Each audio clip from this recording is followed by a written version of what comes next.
할렐루야. 네. 주변에 한번 이렇게 좀 누가 오셨는지 한번 보시겠습니까? 보시면서 또 주변에 있는 분들에게 안녕하세요, 반갑습니다 이렇게 인사하겠습니다. 네. 특별히 너무 감사한 게 어른 장년부 반, 아이들 반인 것 같습니다. 너무 참 좋네요. 네, 우리 주변에 오늘 특별히 좀 앉아서 좀 그런 마음들이 들었습니다. 처음에 어떻게 찬양을 열면서 찬양을 고백할까 이렇게 했을 때 우리 이 시간에 자신을 위해서도 좀 기도하겠지만, 예배를 준비하며 기도하겠지만 우리 아이들을 위해서 좀 기도해 줬으면 좋겠다는 마음이 좀 많이 듭니다. 그래서 우리 이 시간에 눈을 잠시 감아보실까요? 눈을 감고 우리 하나님께, 하나님 또 이 명절 가운데 특별하게 또 우리를 또 부르셔서 우리에게 또 말씀하실 것들이 있으셔서 또 우리를 이 자리에 불러주셔서 주님 감사합니다. 주님, 우리에게 또 하나님의 음성을 들려주시옵소서. 그리고 더불어서 하나님, 또 우리 아이들, 또 우리 다음 세대 우리 친구들이 이 자리에 앉아 있는데 하나님께서 또 은혜 베풀어 주셔서 또 하나님, 우리 아이들 어린 나이 때 주님을 만나고 하나님께 삶을 드리는 우리 귀한 친구들 그렇게 성장할 수 있게 달라고, 오늘 자신의 마음을 위해서, 그리고 오늘 우리 참석과 우리 다음 세대 우리 친구들을 위해서 함께 기도하겠습니다.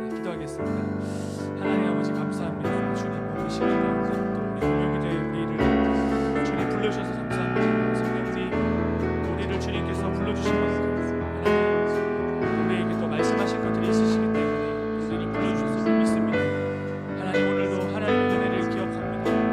우리 하나님의 은혜를 사모하고 갈망합니다. 주님, 우리를 만나주시고 하나님, 그리고 이 자리에 주님 또 우리 아이들이 있습니다. 하나님, 귀한 우리 다음 세대 친구들 하나님 은혜 주셔서 하나님 어린 나이 때부터 예수님을 더 알아보고 예수님을 주님 만나며 우리 아이들의 삶이 주님께 드려져서 하나님 이 시대의 땅 가운데 하나님 놀랍게 쓰임받는 우리 다음 세대 친구들 될 수 있게 주님 인도하여 주시옵소서. 성령님, 우리 아이들 가운데 함께하여 주시옵소서. 이 자리 가운데 함께하여 주시옵소서. 주님 감사합니다. 한번 하나만 더 기도했으면 좋겠습니다. 우리 하나 더 기도할 때는 우리 오늘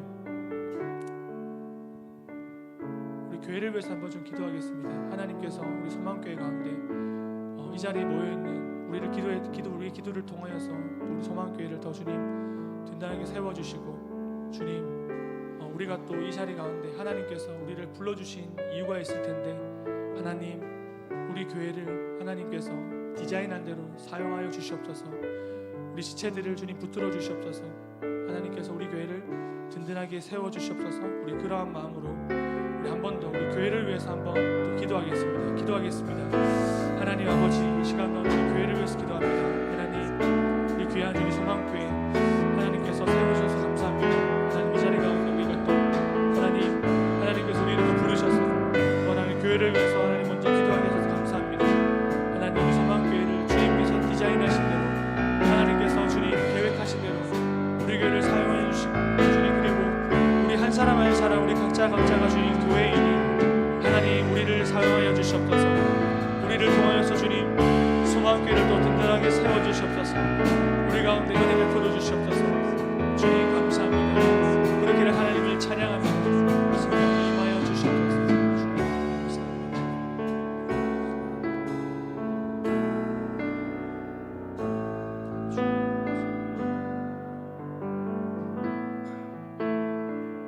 은혜 아니면 살아갈 수가 없네. 은혜 아니면 살아갈 수가 없네.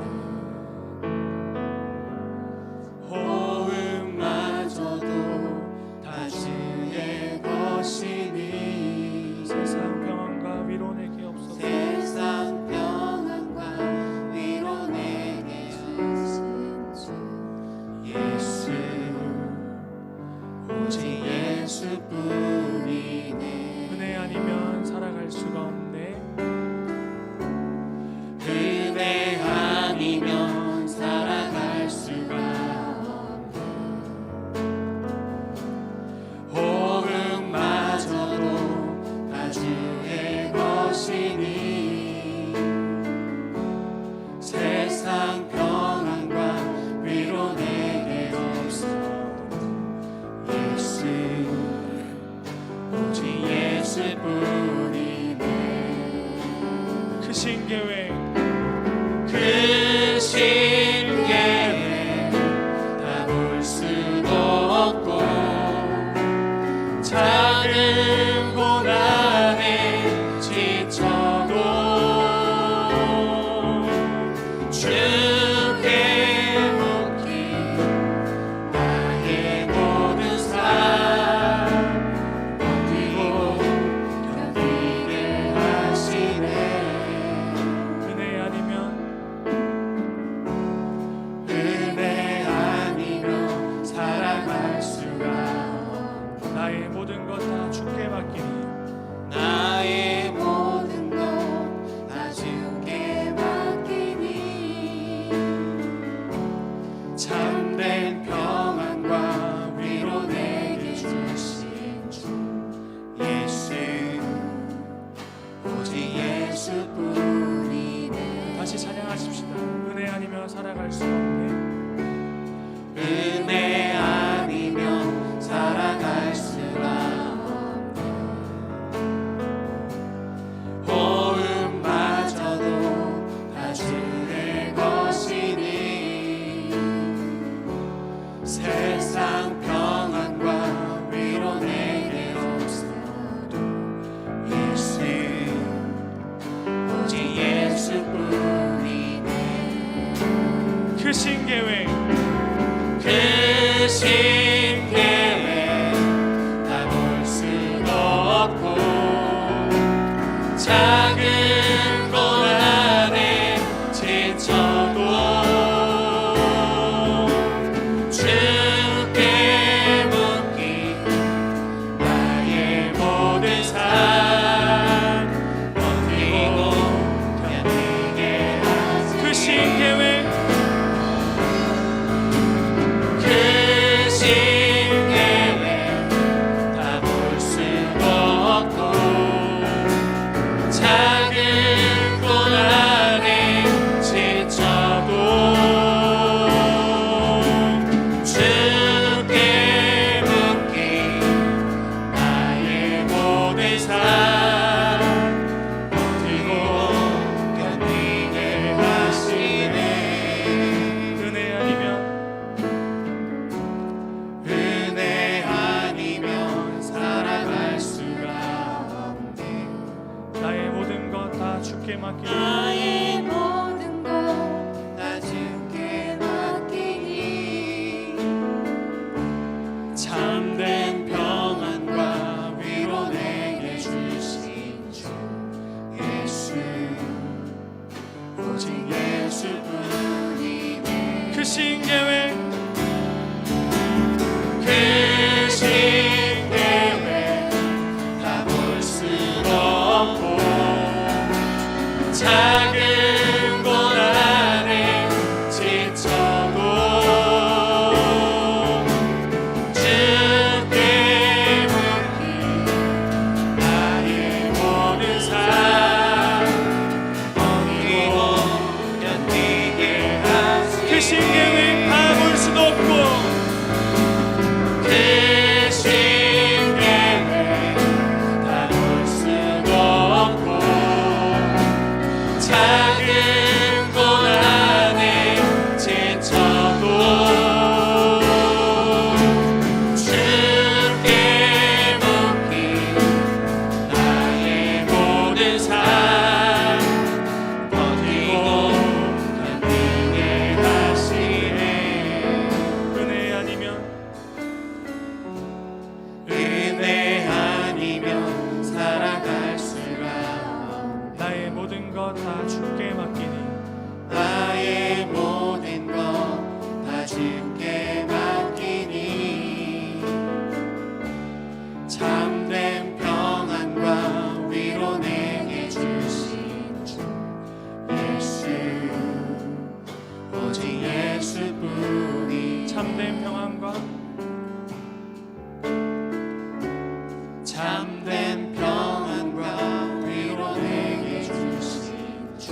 참된 평안과 위로 내게 주신 주 예수 오직 예수뿐. 마지막으로 참된 평안과 위로 내게 주신 주 참된 평안과 위로 내게 주신 주 예수 오직 예수뿐이네.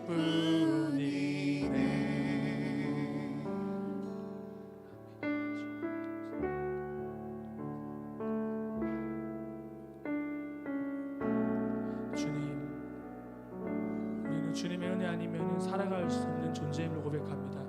하나님, 이 시간 가운데 우리에게 은혜 베풀어 주시옵소서. 우리 심령 가운데 주님 은혜 충만하게 부어 주시옵소서. 오늘도 주님 금요 기도회 가운데 하나님 은혜를 사모합니다. 나의 마음을 주님께 다 맡겨드립니다. 나의 모든 것들을 다 주님께 맡겨드립니다.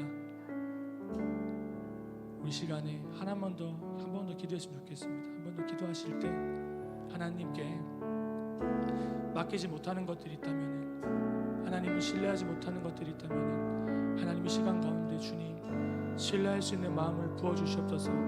나에게 그 믿음을 다하여 주시옵소서.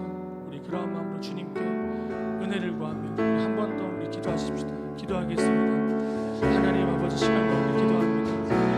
하나님, 주님께 맡기지 못하는 것들, 하나님 신뢰하지 못하는 것들이 있습니다. 주님, 내 마음 가운데 불신하는 것들이 있습니다. 성령님, 이 시간 가운데 하나님 우리에게 찾아오셔서 우리의 심령을 만져주셔서 하나님께 다 맡겨드리는 시간 될 수 있게 하여 주시고, 하나님 내 안에 믿음이 없는 것들, 하나님 여전히 하나님 앞에 불신하는 것들 가운데 하나님 내 안에 믿음을 다하여 주시옵소서. 다시 한 번 더 은혜 부어주셔서 하나님 은혜 아니면 살아갈 수 없음을, 주님께서 붙들어 주시지 않으면 살아갈 수 없는 자임을 다시 한번 고백하며 하나님 이 시간 한번 은혜 베풀어 주시옵소서. 주님 감사합니다. 이 금요일의 시간 가운데 주님 우리 가운데 이렇게 역사하여 주시고 일하여 주시옵소서. 감사드리며 우리 주 예수 그리스도의 이름으로 기도드립니다. 아멘.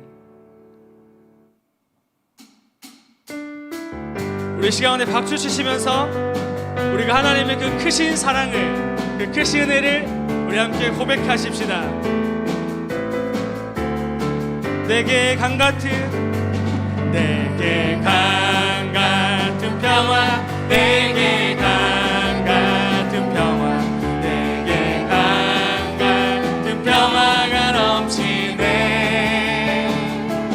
내게 강 같은 평화, 내게 강 같은 평화, 내게 강 같은 평화 넘치네. 저 바다보다도 더 넓고 저 산과 하늘보다 더 높은 주님의 은혜가 이곳에 가득해. 살아계신 주 나의 하나님, 살아계신 주 나의 하나님, 언제나 넘치는 주의 사랑으로 내 안에 가득해 넘쳐 흐르네. 우리 한 번 더 고백합시다. 저 바다보다도 더 넓고 저 산과 하늘보다 더 높은 주님의 은혜가 이곳에 가득해. 살아계신 주 나의 하나님, 언제나 넘치는 주의 사랑으로 내 안에 가득해 넘쳐 흐르네. 내게 강 같은 평화, 내게 강 같은 평화, 내게 강 같은 평화가 넘치네. 할렐루야. 내게 강 같은 평화, 내게 강 같은 평화, 내게 강 같은 평화가 넘치네. 한 번 더 고백합시다. 저 바다보다 더 넓고 저 산과 하늘보다 더 높은 주님의 은혜가 이곳에 가득해. 살아계신 주 나의 하나님, 살아계신 주 나의 하나님, 언제나 넘치는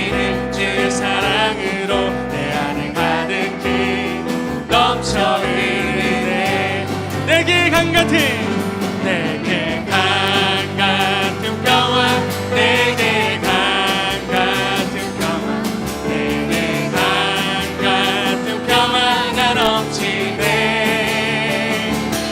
내게 강 같은 평화 내게 강 같은 평화 내게 강 같은 평화가 넘치네 내게 바다 같은 사랑 내게 바다 같은 사랑 내게 바다 같은 사랑 내게 바다 같은 사랑이 넘치네 할렐루야 내게 바다 같은 사랑 내게 바다 같은 사랑 내게 바다 같은 사랑이 넘치네 내게 샘솟는 내게 샘솟는 기쁨 내게 샘솟는 기쁨 내게 샘솟는 기쁨이 넘치네 할렐루야 내게 샘솟는 기쁨 내게 샘솟는 기쁨 내게 샘솟는 기쁨이 넘치네 내게 강 같은 평화 내게 강 같은 평화 내게 강 같은 평화 내게 강 같은 평화가 넘치네 할렐루야 내게 강 같은 평화 내게 강 같은 평화 내게 강 같은 평화가 넘치네 마지막으로 내게 강 같은 내게 강 같은 평화 내게 강 같은 평화 내게 강 같은 평화가 넘치네 할렐루야 내게 강 같은 평화 내게 강 같은 평화 내게 강 같은 평화가 넘치네 내게 강 같은 내게 강 같은 평화 내게 강 같은 평화 내게 강 같은 평화가 넘치네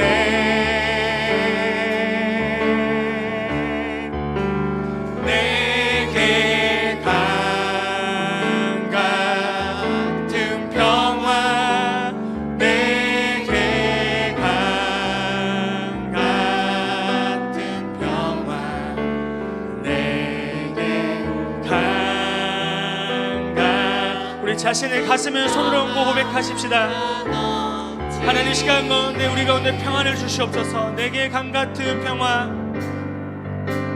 내게 강 같은 평화 내게 강 같은 평화 내게 강 같은 평화가 넘치네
나의 나 된 것은 다 하나님 은혜라.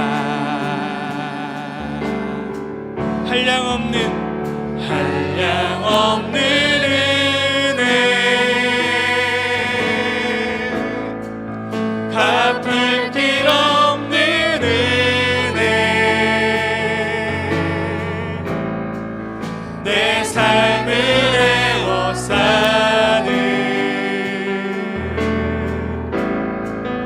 하나님의 은혜.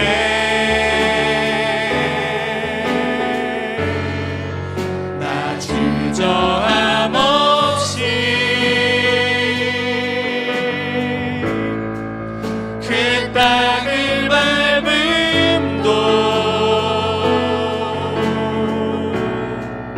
나를 붙드시는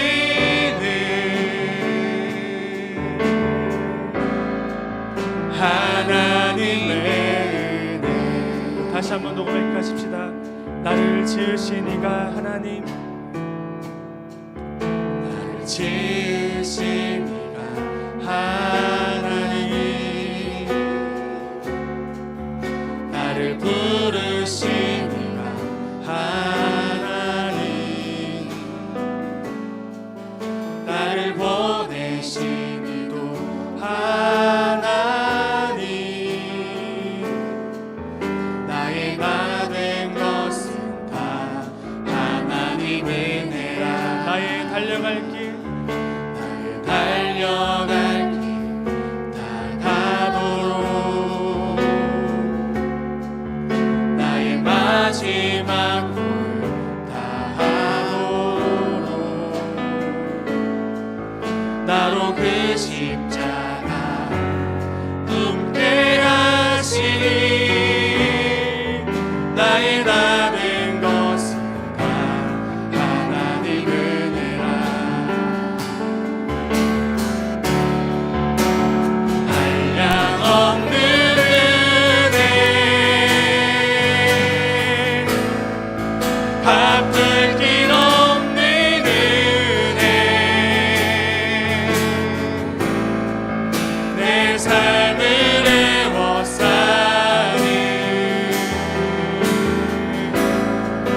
하나님의 은혜.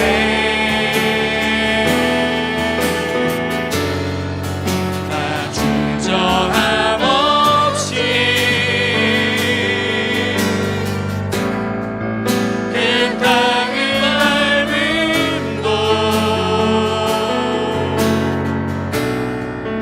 나를 붙드시는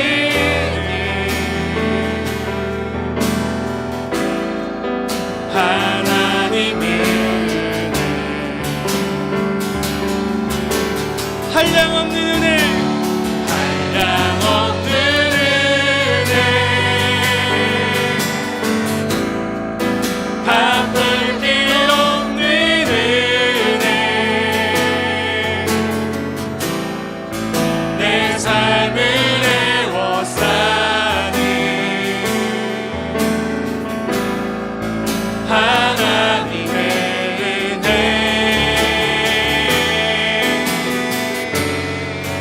나 주저함 없이 그 땅을 밟음도 나를 붙드시는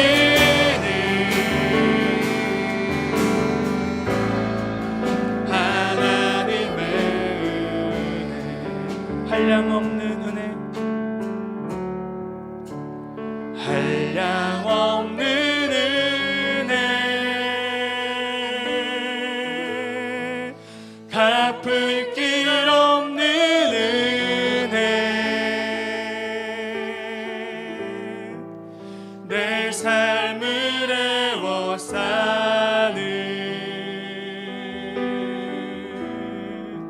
하나님의 은혜.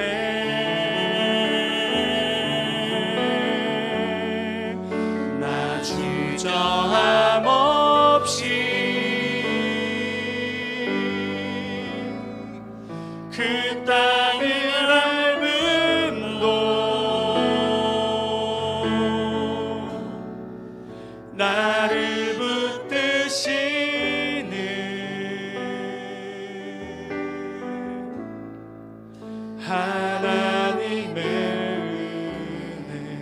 시간 가운데 같이 한번 기도하실 때 하나님 모든 게 다 주님의 은혜입니다. 주님, 내가 살아가는 이유도 하나님 다 주님 때문이며 내가 이 자리에 있는 이유도 하나님 주님 때문이며 하나님 모든 것들이 다 하나님 주님의 은혜입니다. 우리 그렇게 주님께 감사하며 우리 주님을 한번 부르고 함께 기도하겠습니다. 주여! 하나님 시간 가운데 기도합니다. 하나님 모든 것들이 다 주님의 은혜임을 고백합니다.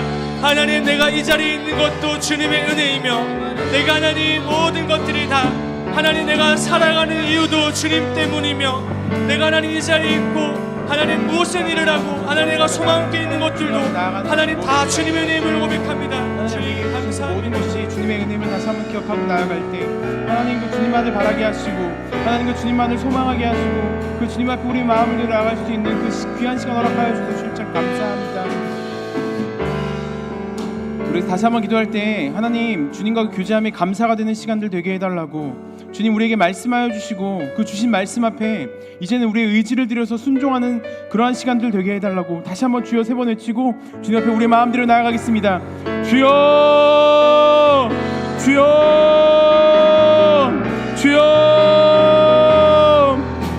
하나님 우리의 삶 가운데 그 주님과 그 교제를 허락하여 주시고 하나님 그 주님을 알게 하시고 하나님 주님 앞에 그 사랑을 들어 나아갈 수 있는 그런 은혜를 허락하여 주셔서 주님 참 감사합니다. 하나님 오늘 이 시간 그 주님과 그 교제함에 감사가 넘치는 시간들 되게 하여 주시옵소서. 그 주님이 우리의 삶에 가득 참으로 말미암아 하나님 그것으로 말미암아 우리가 기뻐하게 하시고 감사하게 하시고 주님 앞에 우리의 마음을 들어 나아가는 그 삶이 되게 하여 주시옵소서. 하나님 우리가 오늘도 다시 한번 주님 앞에 간절히 기도하는 것은 하나님 우리에게 말씀하여 주시고 하나님 그 주신 말씀 앞에 이제는 우리의 삶을 들여서 이제는 우리의 의지를 들여서 순종하는 것이 무엇인지 알게 하여 주옵소서.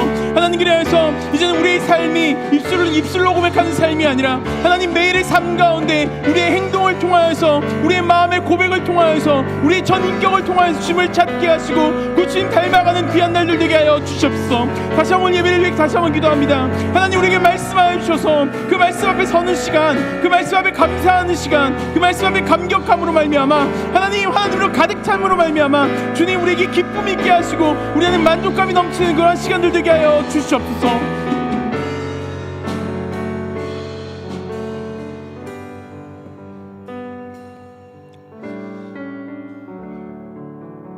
죄인들을 사랑하시고 죄인들을 가까이 하시고 내가 죄인들을 위해서 이 땅에 오셨다고 말씀하신 그 예수님의 우리를 향한 사랑을 이 시간에도 기억합니다. 흑암 속에서 어둠 속에서 여전히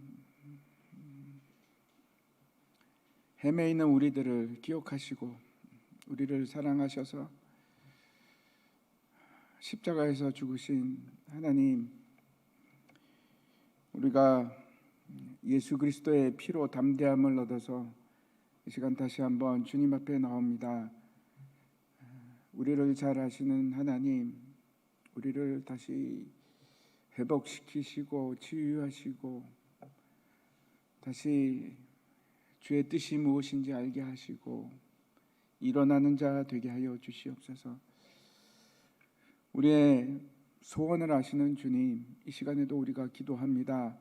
주님께서 우리를 이 땅에 부르시고 살게 하시고 주의 자녀로 삼으신 그 놀랍고 크신 은혜가 무엇인지 다시 한번 깨닫게 하시고 우리가 그 뜻을 발견하고 일어서는 주의 뜻을 향해서 나아가는 그런 자 될 수 있도록 이 시간에도 은혜의 은혜를 더하여 주시옵소서.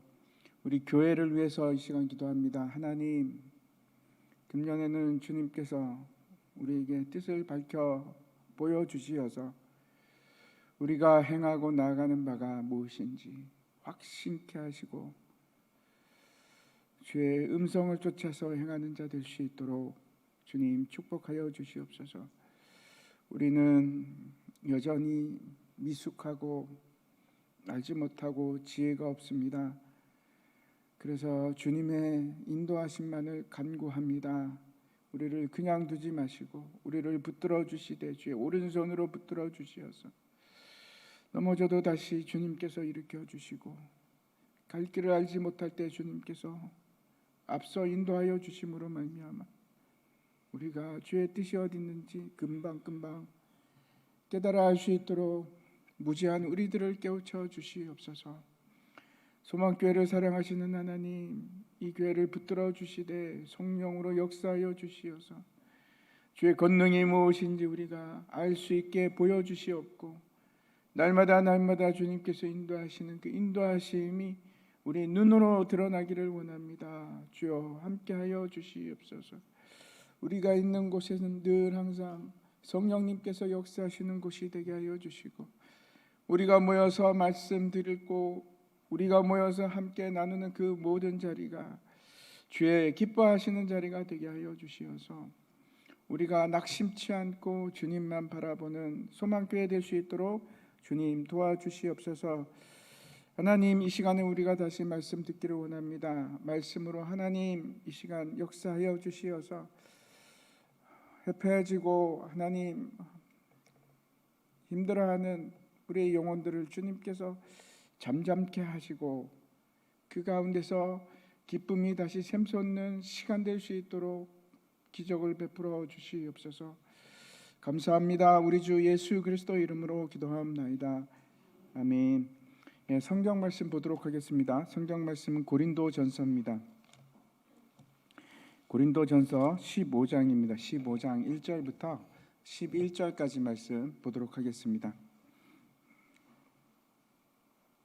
고린도전서 15장 1절부터 교독하도록 하겠습니다. 제가 먼저 읽겠습니다. 형제들아, 내가 너희에게 전한 복음을 너희에게 알게 하노니 이는 너희가 받은 것이요 또 그 가운데 선 것이라.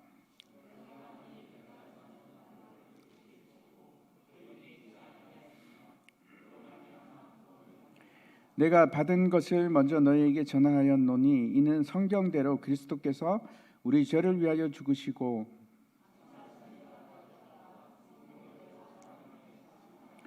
게바에게 보이시고 후에 12 제자에게와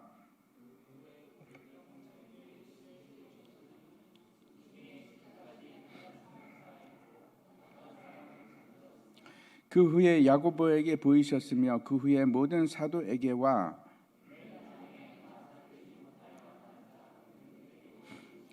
나는 사도 중에 가장 작은 자라. 나는 하나님의 교회를 박해하였으므로 사도라 칭함받기를 감당하지 못할 자니라.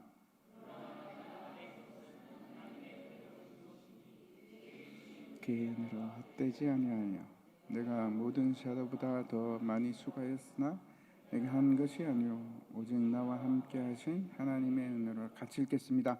그러므로 나나 그들이나 이같이 전파하매 너희도 이같이 믿었느니라. 아멘. 예, 금요 기도에 오신 여러분 환영합니다. 생각보다 많이 오셨네요.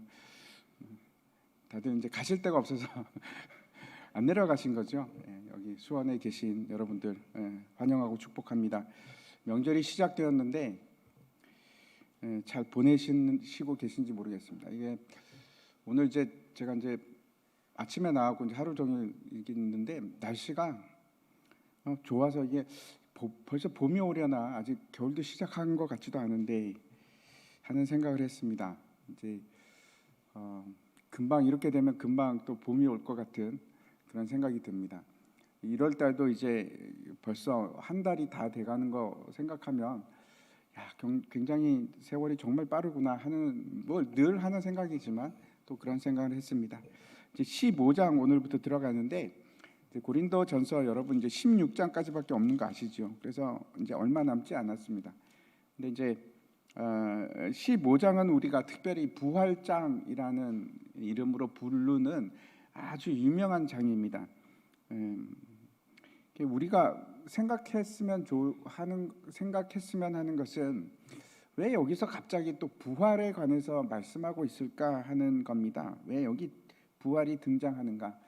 사도 바울이 뭔가 이렇게 다채롭게 엮기 위해서 부활을 얘기하고 있는가? 그렇지는 않겠죠. 그래서 부활을 논하는 것이 아니고 왜 부활을 말할 수밖에 없는가 하는 것을 우리가 좀 더 깊게 생각했으면 좋겠습니다. 이제 오늘 본문은 이제 마치 이제 부활이 너무나 명확한 증거다 이렇게 증거하는 데 목적이 있는 것처럼 그렇게 보입니다. 사실 그것도 맞습니다. 그런데 진짜 그 이유는 부활을 증거하기 위해서 이렇게 쓴 것이 아니고 또 다른 이유가 있습니다. 12장부터 이제 14장까지 우리가 은사에 관해서 쭉 살펴봤는데 성령의 은사입니다. 그리고 그 가운데 이제 사랑장이 있지 않았습니까? 은사라는 것은 하나님께서 우리의 의도나 우리의 뜻과는 전혀 상관이 없이 하나님께서 선물로 주신 것이 은사입니다. 왜 선물을 주셨는가? 우리 자신을 위한 기도합니다. 그런데 그것보다는 더 큰 목적이 있습니다. 교회를 세우기 위해서. 은사는 나를 위해서 쓰기보다는 내 주위에 있는 사람들과 함께 교회를 세우기 위해서, 그 유익을 위해서 주신 일입니다. 그래서 은사는 결코 내 자신이 드러나는 것은 아닙니다. 그건 목적하고 맞지가 않습니다.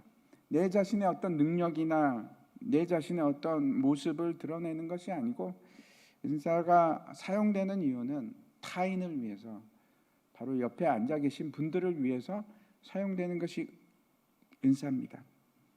그래서 은사라는 것은 그 자체만으로는 별 의미가 없습니다. 별 의미가 없습니다. 뭐 방언을 하고 예언을 하고 믿음이 커서 산을 움직인다고 할지라도 그게 무슨 의미가 있는 것이 아니고, 사랑이 거기에 첨가되지 않으면, 사랑이 없으면 아무것도 아닙니다. 모든 일이 다 그렇습니다. 모든 일이 다 그런데, 제가 이제 지난 주일에도 말씀을 드렸는데, 우리가 생각하는 것과 성경이 우리에게 말씀하고 있는 것은 아주 많이 차이가 큽니다. 사실 이제 근본적인 차이가 있습니다. 선을 행한다든지 도덕을 행한다든지 여기 있는 뭐 은사를 행한다든지 그 윤리적인 것에 대해서 제가 이제 지난 주일날 말씀을 드렸는데, 그 핵심에는 뭐가 있는가 하면 늘 항상 우리의 핵심은 나입니다. 내 자신. 그게 핵심입니다. 우리가 아무리 아니라고 할지라도, 우리가 아무리 부인한다고 할지라도, 도덕도 그렇고 착하게 사는 이유도 그걸 왜 그렇습니까? 나 때문에 그런 겁니다. 나에게 유익이 되지 않으면 세상에 있어서는 아무것도 아닙니다. 내 유익이 아니면은 뭐가 의미가 있겠습니까? 내가 공부를 열심히 하는 이유도 나 때문이고, 내가 열심히 일을 하는 것도, 돈을 버는 것도, 심지어는 내가 착하게 사는 것도 사실은 나 때문입니다. 결코 거기를 벗어나지 않습니다. 내게 유익이 되기 때문에. 그렇지 않으면 할 필요가 없죠. 그게 세상의 법칙입니다. 이 생각이 우리 몸속 아주 깊은 뿌리부터 그 생각이 우리를 차지하고 있습니다. 아주 원초적인 우리의 기본적인 생각입니다. 내게 유익이 되는가? 이 아주 원초적인 우리의 이 생각을 어떻게 하면 바꿀 수가 있을까요? 어떻게 하면 그걸 뿌리채 뽑아버리고 하나님의 생각을 거기다가 심을 수가 있을까? 쉽지 않은 것 같습니다. 이 문제, 이런 것들이 우리 신앙생활에도 영향을 끼칩니다. 하나님의 일을 하는데도 이런 생각이 드는 겁니다. 내게 유익이 되는가? 기도하는 것도 내게 유익이 되는가? 성경을 읽는 것도 유익이 될까? 예배를 드리는 것도, 금요 철야에 나오는 것도 그래 나에게 유익이 되겠지. 여러분들 그렇게 해서 나오신 거 혹시 아니십니까? 그게 뭐 뿌리가 깊습니다. 아주 근본부터 우리는 그런 존재입니다. 내게 유익이 되는 거예요.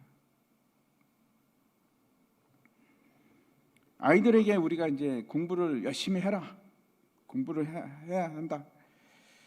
아이들은 왜 공부를 열심히 해야 되는지 잘 모릅니다. 안 하려고 하고. 왜 공부를 열심히 해야 되는데? 공부를 열심히 해야지 좋은 대학 가지. 좋은 대학 가면 그래야지 좋은 직장에 갈 수 있지. 좋은 직장에 가면 그래야지 돈을 잘 벌지. 돈을 잘 벌면 그래야지 행복하지.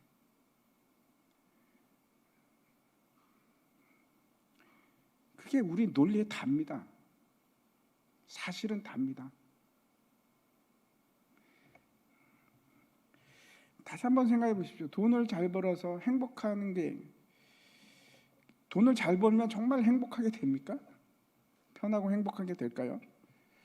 우리는 그렇다고 생각을 하고 있고 또 많은 사람들이 그게 맞다고 얘기를 합니다. 그런데 성경에는 전혀 그런 말이 없습니다.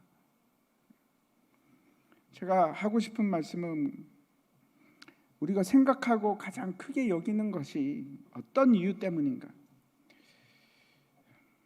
어떤 이유 때문에 우리가 기뻐하고 어떤 이유 때문에 우리가 슬퍼하는 것인가? 돈이 많으면 기뻐하고 돈이 없으면 슬퍼할 것인가? 그럴 수밖에 없는가? 성경이 말하는 바는 아니지 않습니까?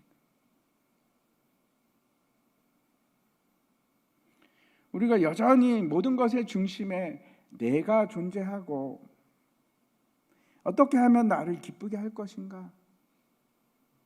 어떻게 하면 내가 슬퍼하지 않을 것인가? 내가 어떻게 하면 내 영혼을 내가 만족시킬 것인가? 거기에 머물러 있다면 다시 우리는 복음 앞으로 나가야 됩니다. 예수 그리스도의 죽으심과 예수 그리스도의 부활하심, 그 복음 앞으로 또 나가야 됩니다. 언제까지? 우리 뿌리가 박힐 때까지.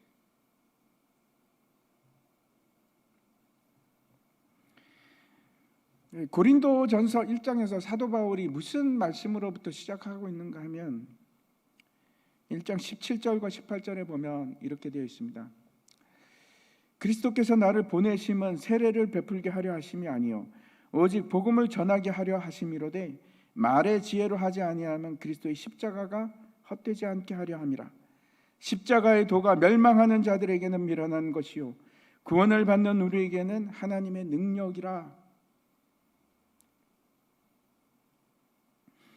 문제가 많은 그 고린도 교회에게 사도 바울이 처음 했던 얘기가 십자가입니다. 십자가의 복음입니다. 십자가에 대해서 늘 다른 생각은 하지 마십시오. 십자가는 죽음입니다. 언제나 그렇습니다. 근데 십자가를 통한 죽음은, 다른 죽음은 몰라도 십자가를 통한 죽음은 그 죽음 자체로 끝나지 않습니다. 뭘로 연결되는가? 부활로, 다시 살아남, 그리고 승리로 연결이 됩니다. 그 얘기가 오늘 얘기입니다. 그래서 부활이 나올 수밖에 없는 겁니다. 다시 복음입니다. 우리가 살아가면서 예수를 믿고 살아간다는 것은 내가 예수 그리스도의 제자가 되고 그리스도인이다라고 살아가는 것은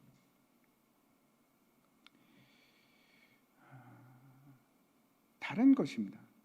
변하는 것인데, 근데 계속해서 우리가 변하지 않는 것이 뭔가 하면 여전히 내가 이 십자가 앞에서 죽을 마음이 별로 없다는 겁니다. 죽기를 싫어합니다.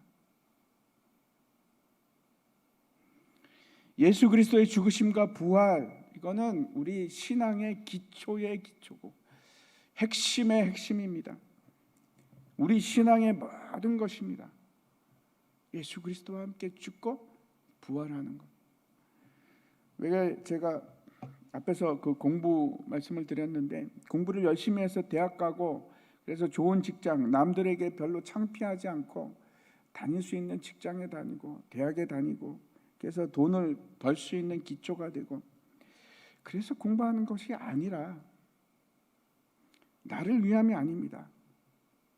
나를 위한 것이 아니라 하나님과 하나님께서 나에게 주신 사명 때문에, 그걸 감당하기 위해서.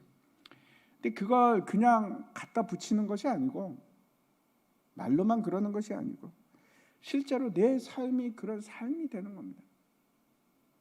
전혀 다른 삶이 되는 겁니다.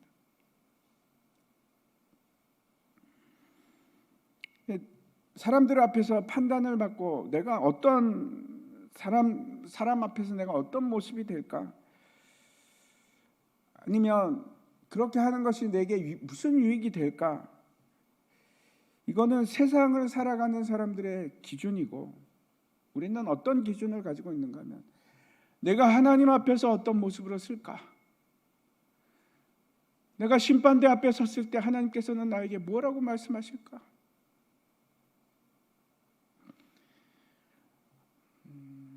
착하고 충성된 종아 수고했다라고 말씀하실 건가?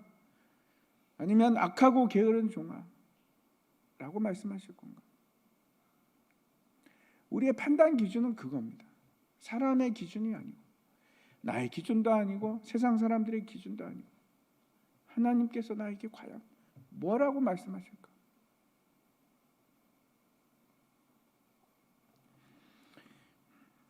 그 세상 사람들 그 시편 127편에 보면 그 세상 사람들이 성을 쌓는 것에 대한 그 얘기를 합니다.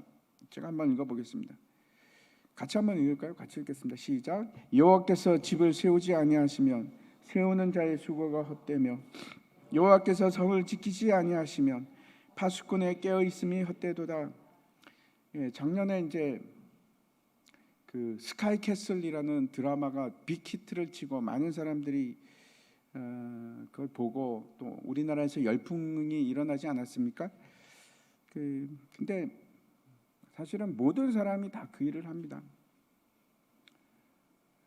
목회자까지 집을 세우고 성을 지키는 일을 합니다. 모두가 그렇게 하니까 그게 뭐 이상하지도 않고, 안 하는 사람이 이상한 겁니다. 안 하는 사람이.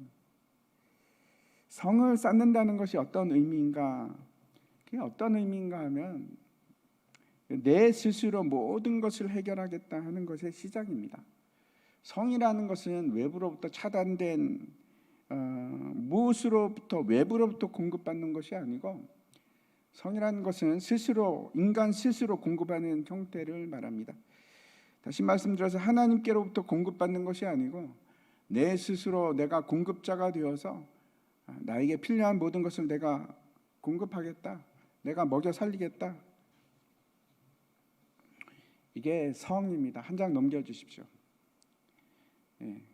두 번째는 그런 겁니다. 성이라는 것이 뭔가 하면 계급이 존재합니다. 성이 생기기 시작하면 안에 분화가 일어나기 시작하고 지배받는 자와 지배당하는 자가 생깁니다. 모두가 평등한 존재, 하나님 앞에서 똑같은 존재로 그렇게 살아가는 것이 아니고 그 안에서 일에 대한 분화가 일어납니다. 그렇죠? 처음에 농사 짓는 사람은 농사 짓고 또 뭐 만드는 사람은 만드는 일을 하게 되고, 그뿐만 아니고 지배하는 자, 다스리는 자가 또 생겨납니다. 무슨 말씀을 드리고 싶은가 하면 성을 쌓는다는 것은 어떤 생태계 안에 나를 가두는 것인가 하면 경쟁 사회 속에 집어넣는 겁니다. 경쟁입니다. 모든 것이 경쟁입니다. 서로가 서로를 비교하는 비교 시스템입니다. 더 높은 위치로 올라가야 하는 시스템이 바로 이 성입니다. 그래서 잘나야 합니다. 열심히 해야 되고, 원래 인간은 다른 사람과 비교하고 비교당해야 하고 경쟁하는 그런 상태로 만들어진 존재가 아닙니다. 누가 우리의 통치자인가? 하나님만이 우리의 통치자입니다. 다른 그 어떤 것도 우리를 다스릴 수 있는 존재가 아닙니다. 그게 인간입니다. 근데 인간이 인간 밑에 통치를 받게 되는 시스템입니다. 성 안에서는 그렇게 세상이 돌아갑니다. 비교하고 경쟁하고. 세 번째, 성을 쌓는 이유가 있는데 왜 성을 쌓는가 하면 외부로부터 나를 보호하고 지키기 위해서 성을 쌓는 겁니다.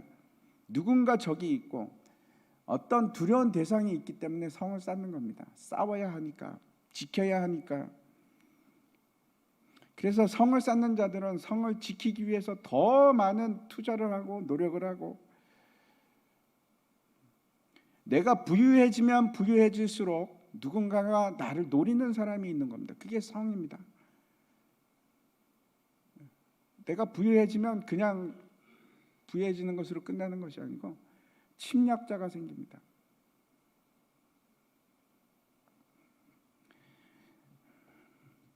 성을 쌓는다는 것은 뭐 성을 쌓을 수도 있다 그런 것이 아니라, 성을 쌓는다는 것은 나는 하나님과 다른 길을 가겠다 하는 그런 이야기입니다. 그럼에도 불구하고 모든 사람들이 성을 쌓습니다. 나름대로 성을 쌓습니다. 스펙을 쌓고, 재물을 쌓고, 부를 쌓고, 공급이 부족할까 봐 걱정하고, 경쟁을 해야 되고, 경쟁을 하다 보면 미워할 수밖에 없습니다. 싸워야 됩니다.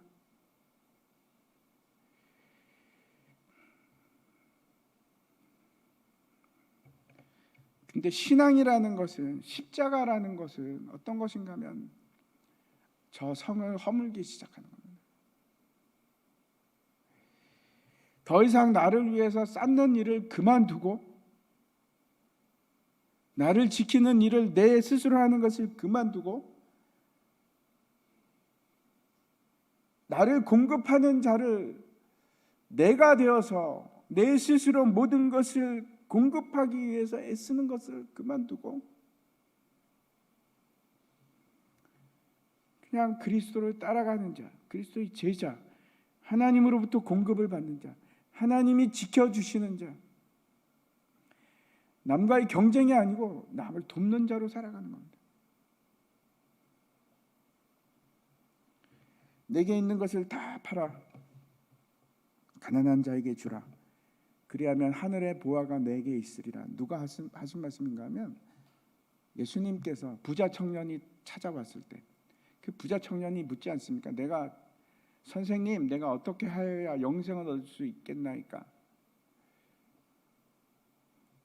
네가 가지고 있는 걸 다 팔아 가난한 자에게 주고 너는 나를 따르라.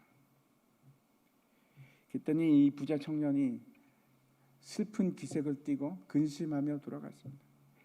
그게 우리의 모습입니다. 답을 몰라서가 아니라 답을 들었음에도 불구하고 여전히 슬픈 기색을 띠고 근심하는 모습이에요. 이게 우리의 모습이고, 이게 고린도 교회 성도들의 모습입니다.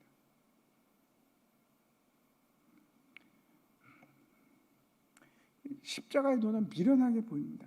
저거 갖고 어떻게 해?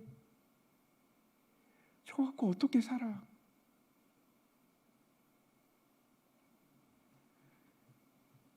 저 길을 꼭 가야만 하나?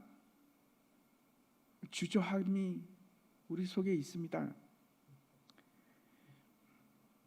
예수를 믿는다고 하지만 여전히 내가 영에 속한 자로 살아가는 것이 아니고 육신에 속한 자로 여전히 육신의 지배를 받으면서 어린아이로, 젖을 먹는 어린아이로 그렇게 신앙생활을 하는 겁니다.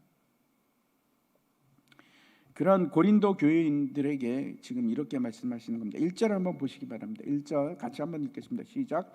형제들아, 내가 너희에게 전한 복음을 너희에게 알게 하노니 이는 너희가 받은 것이요 또 그 가운데 선 것이라. 그러면서 사도 바울이 지금 이제 복음을 다시 말씀하고 있는 겁니다. 고린도는 그리스에 있는 도시입니다. 그리스 그 사상은 헬라 문화에서는 죽은 자가 다시 살아나는 이런 부활에 관한 개념이 없습니다. 그걸 믿지 않습니다. 바울이 이제 아테네에 가서 복음을 전할 때 예수 그리스도의 부활을 선포했을 때 사람들이 뭐라고 얘기하는가 하면 비웃습니다. 그 장면이 이제 사도행전 17장에 나오는데, 당시 대부분 그 헬라 철학자들이 어떤 생각을 갖고 있는가 하면, 우리의 몸은 감옥이고 죽음이라는 것은 우리의 몸 감옥에서부터 탈출이다. 그래서 죽음은 좋은 것이다. 감옥에서 빠져나오는 거니까. 그 정도로 생각을 하고 있었습니다. 다시 부활한다, 살아난다 하는 것은 믿지 않았습니다. 이 부활장이라고 하는 것은 그 15장의 논지를 보면 먼저 부활이 허황된 가짜가 아니라 고린도 교회 교인들에게 이야기하는 겁니다. 그 철학, 그 헬라 사상을 가지고 있던 사람들에게 그 얘기를 먼저 합니다. 이거는 실제다. 역사적인 사건이다. 그걸 먼저 증거를 합니다. 그리고 그리스도의 부활과 성도의 부활에 대해서 얘기를 하고, 그리고 그 부활이 바로 복음의 완성이며 그 부활이 바로 우리의 승리가 된다 하는 것을 말씀하고 있습니다. 기억하시기 바랍니다. 부활이 있기 위해서, 그 승리가 있기 위해서 반드시 거쳐야 될 게 있습니다. 부활이라는 것은 죽음을 전제하지 않고는 생기지 않습니다. 먼저 죽는 일이 앞서야 합니다.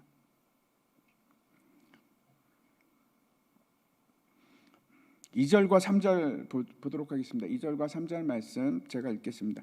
너희가 만일 내가 전한 그 말을 굳게 지키고 헛되이 믿지 아니하였으면 그로 말미암아 구원을 받으리라. 내가 받은 것을 먼저 너희에게 전하였노니 이는 성경대로 그리스도께서 우리 죄를 위하여 죽으시고, 첫 번째 우리가 사도 바울이 그 논제에 따라서 보면은 왜 그리스도께서 부활하신 것이 확실한가 하는 것을 이제 쭉 말씀하고 있는데, 사도 바울이 먼저 뭐라고 이제 말씀하고 있는가 하면, 이것을 굳게 지키고 헛되이 믿지 아니하면 구원을 얻으리라.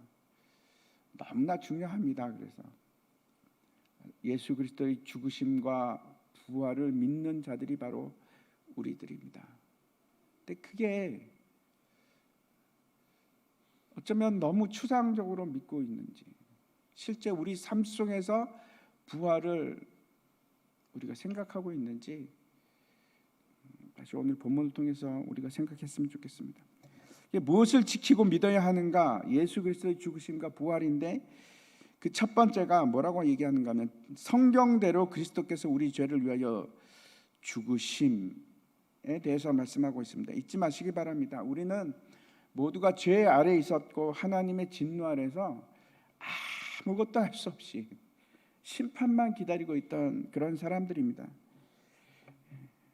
그것이 다른 것이 아니고 어떤 것이었는가 하면, 하나님께서 두신 그 위치에서 벗어나서 내가 스스로 하나님의 길을 가지 않고 성을 쌓는 일을 시작한 일입니다. 그 일은 이제 누가 시작을 했는가 하면, 최초로 성을 쌓은 사람이 가인입니다. 가인이 에녹이라는 성을 쌓습니다. 그 일을 시작했습니다. 그리고 그 이후에 하나님을 떠난 모든 사람들이 끊임없이 하는 일이 집을 짓고 또 성을 쌓고 그 성을 지키는 일을 합니다. 그 일은 하나님을 떠남으로부터 시작하는 겁니다. 하나님을 떠남으로, 가인이 떠나지 않습니까? 떠남으로부터 시작하고, 그러면 그 반대는 뭘까요? 하나님을 떠나는 일 반대 편에는 뭐가 있을까요? 죽음입니다. 다시 말씀드립니다. 예수 그리스도를 따라가는 일은 다른 것이 아니라 그 앞에는 반드시 뭐가 있는가 하면 십자가가 있습니다. 십자가. 예수께서 우리 죄를 위해서 죽으셨고, 그래서 우리는 그와 예수 그리스도와 연합했기 때문에 함께 죽는 겁니다. 그래서 이제는 내가 사는 것이 아니요 내 안에 사시는 분은 그리스도십니다 라는 고백이 나오는 겁니다. 그 일이 시작이 되어야 됩니다. 그럼에도 불구하고 여전히 내가 살아서 다시 성을 쌓으려고 하고 집을 지으려고 하고, 그 일이 끊임없이 우리에게서 일어납니다. 저도 다르지 않습니다. 또 싸웁니다.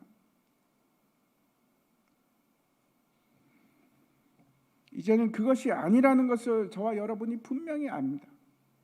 저렇게 해서는 안 된다는 것을 분명히 알매도 불구하고 세상에서 뭔가 쌓고 지키고 늘려가고, 이런 것들은 여러분 그리스도 안에서 새로운 피조물하고는 맞지 않는 일입니다. 저는 다른 겁니다. 죽는다는 건 뭔가 하면 버리는 겁니다. 내 욕심을 버리고 내 자아를 버리고 내가 자랑으로 여기던 모든 것들을 다 버리고 하나씩 하나씩 버리는 거, 그게 죽음입니다. 한 번만 죽는 것이 아니고, 여러분 한 번 죽으면 됩니까? 그럼 다 끝납니까? 매일 죽는 겁니다. 31절에 보시면은 이렇게 얘기합니다. 같이 한번 읽을까요? 15장 31절입니다. 같이 읽겠습니다. 형제들아, 내가 그리스도 예수 우리 주 안에서 가진 바 너희에 대한 나의 자랑을 두고 단언하노니 나는 날마다 죽노라. 사도 바울이 나는 날마다 죽는다 이렇게 고백합니다. 복음은 아는 것으로 그치는 것이 아니고 예수님을 따라감이고, 그리고 매일매일 첫 번째입니다. 복음은 내가 죽는 겁니다. 그게 복음입니다. 여러분, 복음을 뭐라고 생각하십니까? 말로 하는 게 복음이라고 생각하십니까?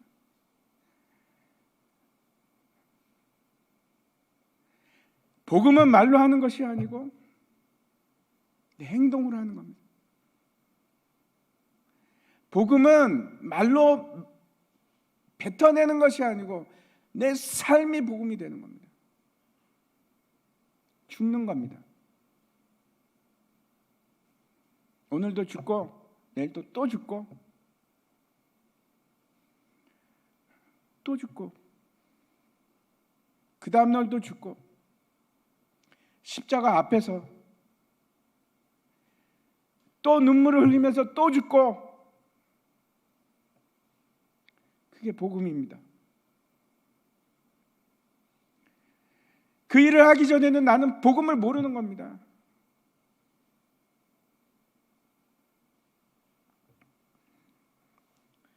이 4절 보시기 바랍니다. 4절 보시면 같이 읽겠습니다. 시작. 장사 지낸 바 되었다가 성경대로 사흘 만에 다시 살아나사 예수님께서 우리 죄를 위해서 죽으시고 장사되시고 사흘 만에 부활하셨습니다. 그리고 많은 사람들에게 보인 바 되셨습니다. 이것은 역사적인 사실일 뿐만 아니고 이게 복음의 핵심입니다. 예수님께서 나의 죄를 위해서 죽으시고 장사되시고 사흘 만에 다시 살아나시고 부활하셔서 많은 사람들에게 보여준 것. 그리고 바울은 그 일에 대해서 뭐라고 얘기하냐면 성경대로라고 말씀하고 있습니다. 성경대로, 성경의 예언대로 예수님께서 오셨고 죽으셨고 부활하신 것들이 성경에 있습니다. 우리가 잘 알고 있듯이 이사야 53장에서는 메시아의 죽음에 대해서 얘기하고 있고, 그러면은 예수님께서 사흘 만에 다시 살아나신다는 건 성경에 어디 있을까요? 예수님께서 그 대표적인 구절로 뭘 드셨는가 하면 요나의 기적을 말씀하셨습니다. 요나가 물고기 뱃속에 들어갔다가 사흘 만에 다시 살아났습니다. 뿐만 아니고 어린 양이 6월절에 죽습니다. 6월절에 죽고 3일이 지난 후 안식 후 첫날 첫 열매 초실절이 시작이 됩니다. 초실절이 있습니다. 그날 첫 열매를 거둡니다. 그게 예수 그리스도입니다. 예수 그리스도가 첫 열매가 되셨다라는 말은 뭐 성경에서 많이 나옵니다. 첫 열매가 되셨다는 것은 부활이 예수 그리스도로 끝나는 것이 아니고 두 번째 열매도 있고 세 번째 열매도 있고 우리도 부활한다 하는 의미입니다. 그래서 우리가 예수 그리스도와 연합했다면 우리는 예수 그리스도와 함께 죽는 것이 마땅하고, 그리고 예수 그리스도와 함께 다시 일어나는 부활도 지극히 마땅한 경험입니다. 이 고린도후서 5장 말씀 이렇게 보시면 제가 읽어보겠습니다. 그가 모든 사람을 대신하여 죽으심은 살아있는 자들로 하여금 다시는 그들 자신을 위하여 살지 않고 오직 그들을 대신하여 죽었다가 다시 살아나신 이를 위하여 살게 하려 함이라. 그러므로 우리가 이제부터는 어떤 사람도 육신을 따라 알지 아니하노라. 비록 우리가 그리스도도 육신을 따라 알았으나 이제부터는 그같이 알지 아니하노라. 그런즉 누구든지 그리스도 안에 있으면 새로운 피조물이라. 이전 것은 지나갔으니 보라 새 것이 되었도다. 우리가 죽었을 뿐만 아니고 다시 태어난 새로운 피조물이 되는 겁니다. 근데 새 것이 되었다 하는 것은 뭐가 달라진 겁니까? 지금 뭐라고 말씀하고 있습니까? 15절에 보면은 뭐라고 얘기하는가 하면 새로운 피조물이 달라진 결정적인 것이 뭔가 하면 그 전에는 누구를 위해서 살았습니까? 나를 위해서 살았습니다. 나의 유익을 위해서 사는 존재였지만 이제는 다릅니다. 새 피조물이 된 후에는 누구를 위해서 삽니까? 예수 그리스도를 위해서.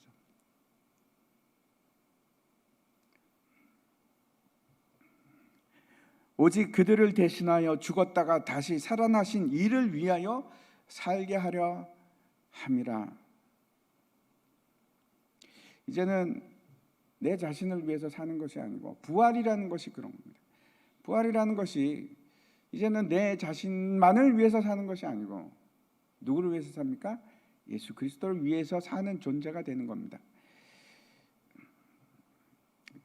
복음은 무엇인가? 두 번째 한번 보여주십시오. 복음은 그리스도를 위한 삶입니다. 더 이상 내 자신을 위해서 사는 것이 아니고 그리스도를 위해서 삽니다. 내가 원하는 것이 아니라 하나님이 원하는 것, 예수님이 원하는 일을 하는 겁니다. 이 일에 대해서 여러분 자신을 속이지 마십시오. 절대로 속이지 마십시오. 나를 위해서 살아가면서 제 말씀은 나를 위해서 하면서 마치 그것이 하나님을 위한 것처럼 그렇게 속이지 마십시오. 하나님은 다 아십니다. 우리가 속을 수도 있습니다. 하나님은 아십니다.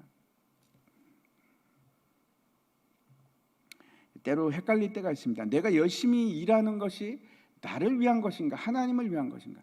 내가 열심히 공부하는 것이 나를 위한 것인가 하나님을 위한 것인가? 우리는 그렇게 생각하죠. 그래, 나는 하나님을 위해서 열심히 일할 거야. 어떻게 구분할 수 있을까요? 나를 위한 것인지 하나님을 위한 것인지. 내가 만약에 나를 위해서 일을 열심히 한다면 내 육체가 기뻐하고, 내가 만약에 하나님을 위해서 열심히 일한다면 내 영이 기뻐할 겁니다. 이런 겁니다. 빌립보서에 보면 사도 바울이 이런 말을 합니다. 1장 20절과 21절 유명한 말씀이죠. 나의 간절한 기대와 소망을 따라 아무 일에든지 부끄러워하지 아니하고 지금도 전과 같이 온전히 담대하여 살든지 죽든지 내 몸에서 그리스도가 존귀하게 되게 하려 하나니 이는 내가 사는 것이 내게 사는 것이 그리스도니 죽는 것도 유익함이라. 만일 내가 정말로 내가 원하는 존귀하게 되기를 원하는 것이 예수 그리스도라면 나머지는 다 부차적인 것이 됩니다.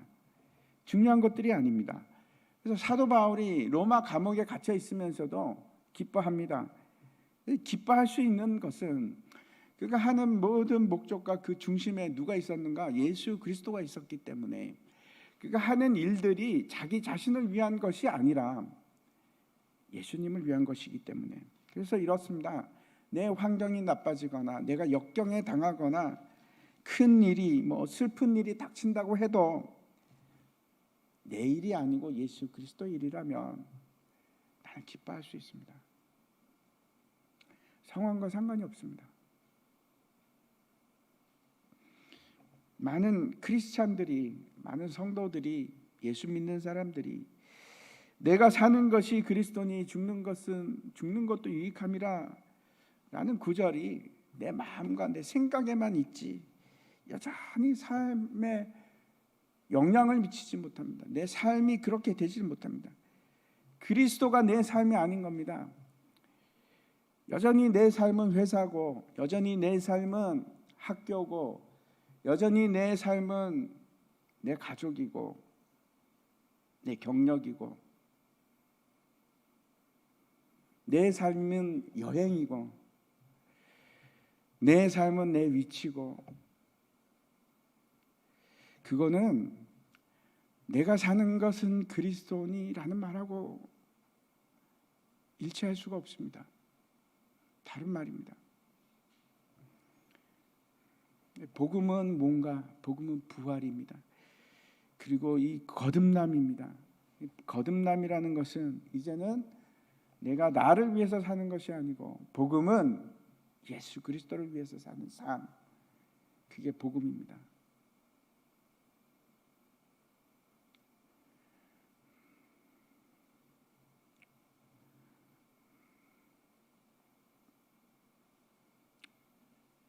여러분 그렇게 사십니까?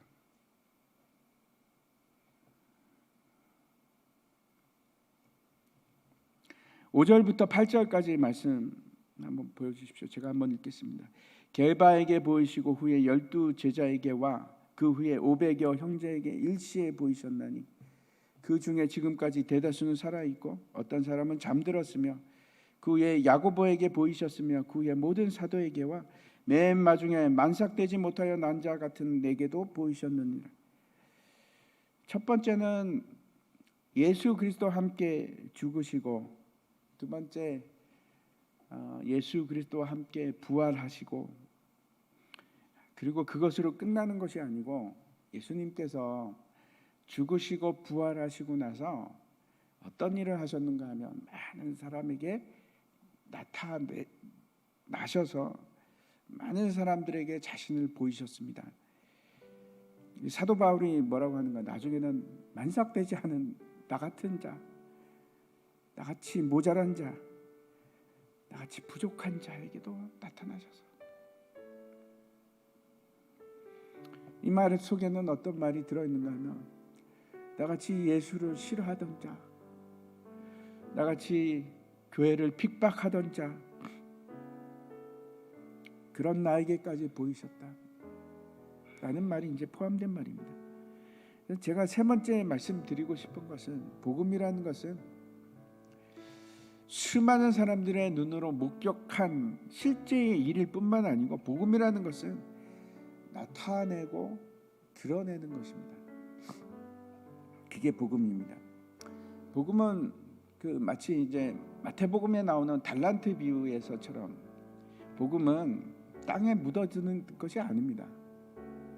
그거는 드러나야 하고 장사가 되어야 하고 예수 그리스도가 나타내고, 가만히 묻혀 있는 것이 아니고 복음은 움직이는 겁니다. 증거되는 것입니다. 나를 통해서 예수 그리스도가 드러나는 것이 복음이고, 내 속에 있는 예수 그리스도가 나타나는 것이 복음이고, 복음이 만약 예수 그리스도께서 죽으시고 살아나신 것으로 끝났다면 그게 나하고 무슨 상관이 있겠습니까? 2000년 전에 있었던 그 사건이 나하고 무슨 상관이 있겠습니까? 나에게 어떻게 영향을 끼치겠습니까? 복음은 전파되었기 때문에 복된 소식이 되는 겁니다. 가만히 있어서 복된 소식이 아니고 많은 사람에게 드러나고 많은 사람에게 전달이 되는 것이, 그게 복된 소식입니다. 드러나지 않으면 그게 복된 소식이 될 수가 없습니다. 복음이 전해지지 않는다면 그거는 이제 복된 소식이라고 할 수도 없을 뿐만 아니고, 어떻게 그걸 우리가 영향을 받겠습니까? 그래서 복음은 삶 속에서 드러나는 게 복음입니다. 내가 아니고 다른 사람에게.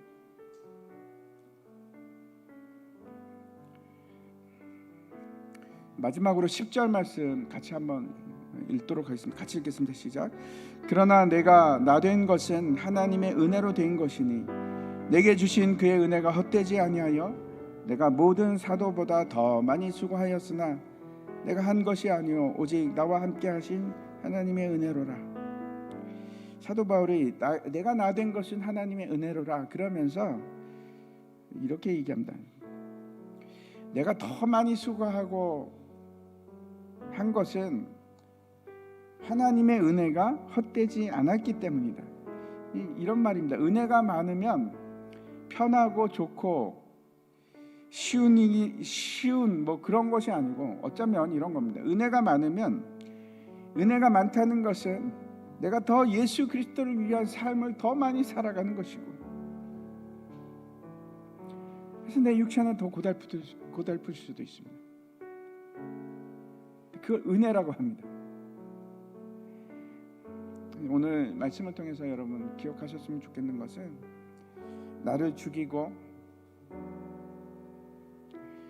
내가 그리스도의 삶을 살아가는 거, 그래서 나를 통해서 예수 그리스도가 나타나는 것, 그게 복음이고 그게 은혜입니다.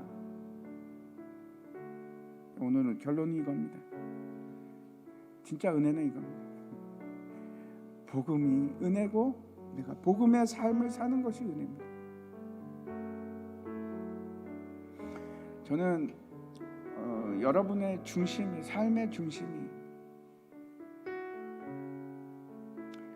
예수 그리스도가 됐으면 좋겠습니다.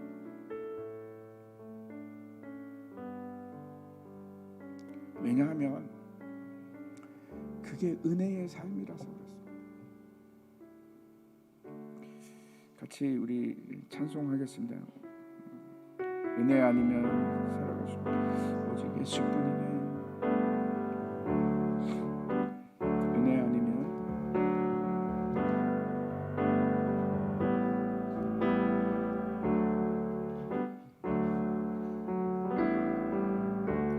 은혜 아니면 살아갈 수가 없네.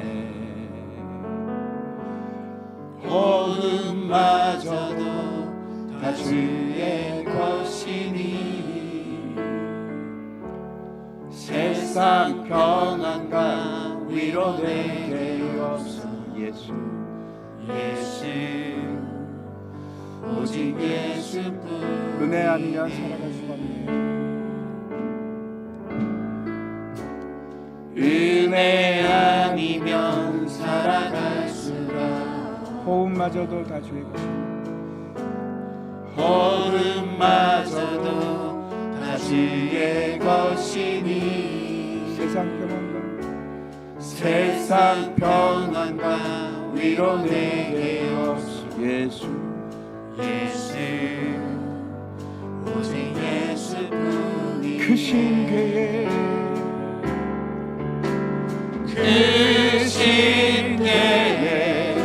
다 볼 수도 없고 작은 고난에 지쳐도 주께 묶인 나의 모든 삶 버티고 견디게 하시네. 은혜 아니면 살아갈 수가 없네. 나의 모든 것 다 주께 맡기니 참된 평안과 위로 내게 주신 주 예수 오직 예수뿐. 은혜 아니면 살아갈 수가 없네. 은혜 아니면 살아갈 수가 없네. 마음마저도 다 주의 것이니 참된 평안과 위로 내게 예수 오직 예수뿐이네. 이 시간에 우리가 같이 기도했으면 좋겠습니다. 참 답답한 거는 여러분만 그런 것이 아니고 저도 그렇습니다. 뭐 다 아는데 제가 뭐 오늘 모르는 말씀 전한 게 아니지 않습니까? 우리가 다 아는 말씀인데 참 그렇게 우리 마음이 완악하고 어쩜 그렇게 이기적인지 그걸 놓지를 못합니다.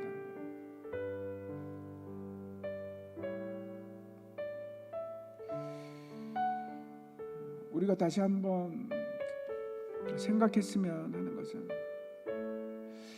예수 그리스도의 십자가의 보혈을 우리가 헛되게 할 자유가 없습니다. 예수님께서 우리를 위해서 십자가에서 보혈을 흘리셨고 우리에게 기이한 새 생명을 주신 것은 이제는 너를 위해서 사는 것이 아니고 나를 위해서 살아다. 하나님 나라를 위해서 살아달라. 은혜를 위해서 살아달라. 복음을 위해서 살아달라.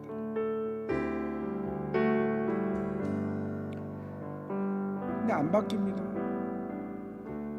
그래서 오늘도 우리가 다시 십자가 앞에 서기를 원합니다. 이 시간에 같이 기도했으면 좋겠네요. 하나님, 내가 다시 십자가 앞에 섭니다. 눈물을 흘리고 또 십자가 앞에서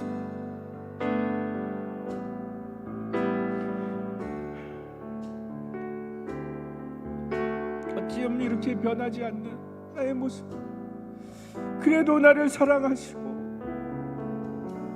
반드시 승리케 하시고 그 하나님을 바라보면서 하나님께 기도했으면 좋겠습니다. 주님, 나에게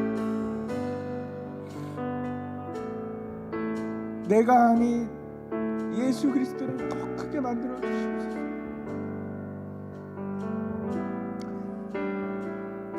이 시간에 다시 한번 내가 나를 버리고 예수 그리스도를 따라가기를 원합니다.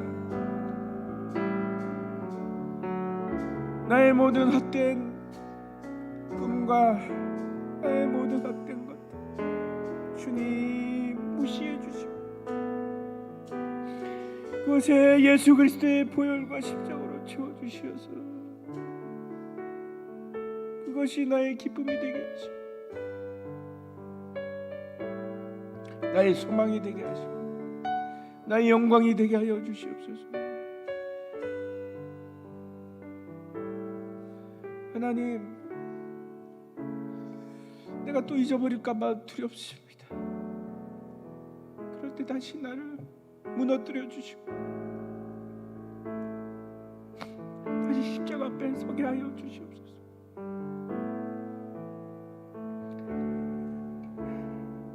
나는 이미 죽었고 더 이상 하나님 앞에 할 말이 없습니다. 주님,